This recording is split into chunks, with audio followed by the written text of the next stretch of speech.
കഴിഞ്ഞാൽ പിന്നെ അയൺ ചെയ്യരുത്. എന്താ സംഭവിക്കണ, ചിലവര് ഇങ്ങനെ വെള്ളം വന്നിട്ട് ടേബിളിന്റെ മുകളിൽ വെച്ച് വെള്ളം വന്നുകൊണ്ട് അയൺ ചെയ്യും.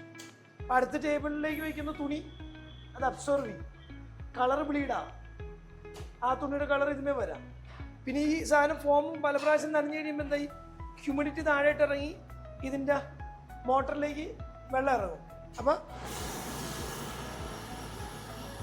എപ്പോഴും സൈഡിലൊരു ഇത് വയ്ക്കുക.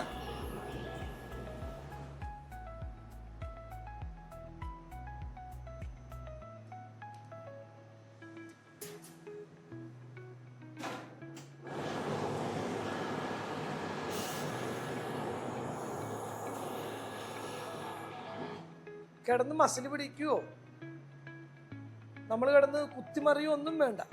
അതിന് അതിൻ്റെതായ ആർട്ടിൽ തന്നെ